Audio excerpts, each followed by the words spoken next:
Like this is what we've done since the very beginning of our company, simply because me and my business partner, we live in different states and neither of us are going to move Yeah. to the other state. So we had to figure this out.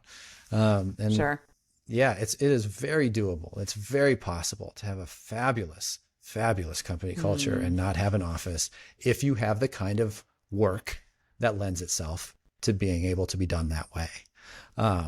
And yeah, I would some of the people on my team that I feel very close to, Yep. and I call them my work friends to my Yep. kids. These are my work friends. Yep. I've never met them, right? Yeah. Right. I've never sat in a room with them. Yep. But I trust them But you trust them implicitly. They're intrinsically. fabulous Yeah. people. Yeah. Yeah. Yep. Yep. Yeah. Exactly. That's So it's very possible. that's funny. Well, and that's exactly where we are. It's interesting how similar our companies are in that regard, because it has changed. It absolutely changes everything, I think, in COVID, in that we all got comfortable on Zoom. We all got used to Google Earth and all these other modalities. And at first it was quite awkward, right? Let's be honest. It's like taking off the training wheels the first time as you're out there bike riding. But then it has become so fluid. And I feel like it's a technological language that's become so fluent. We've all had to become fluent in it in so many regards. And so to work in that space, I really care about these people on my team.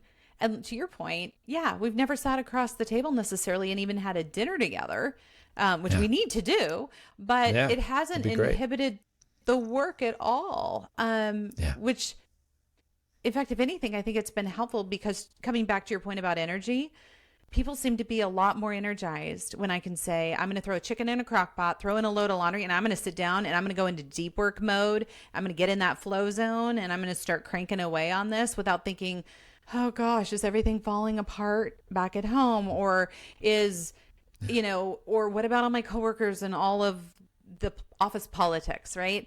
Yeah. A lot of that hubbub and kind of white noise, it gets removed when you have the option Yeah.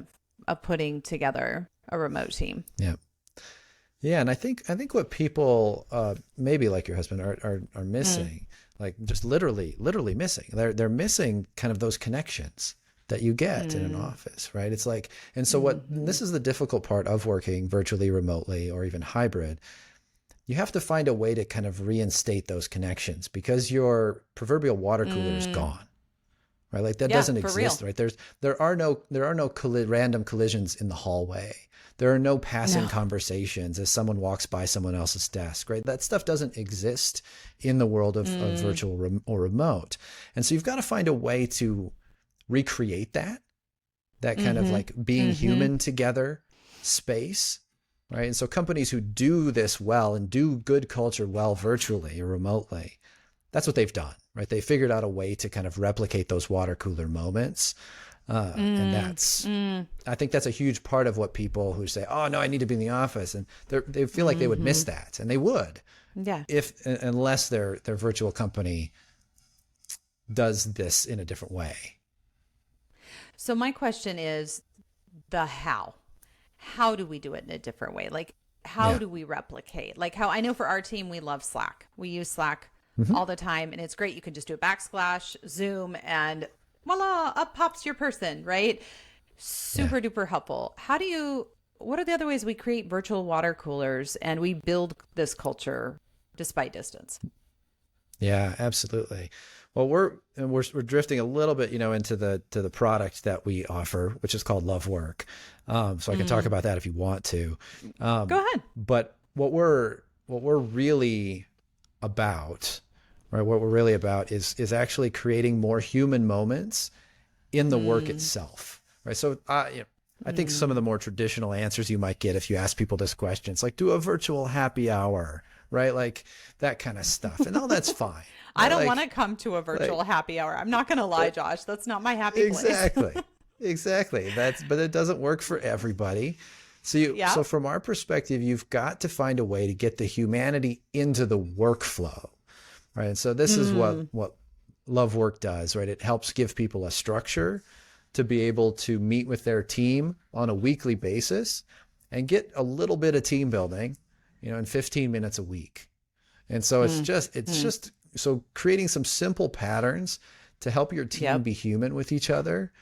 We have an all hands every every Monday, we start with gratitude, right? So everyone, we do a round, right? Everybody gets to say, hey, I'm great.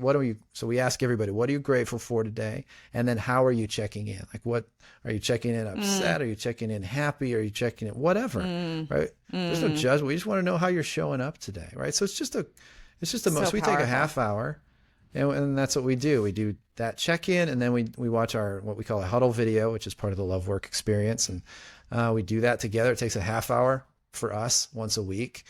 And it really like creates those same kind of bonds that you'd feel in like a team building offsite, but we do it just in a little bite-sized way every week.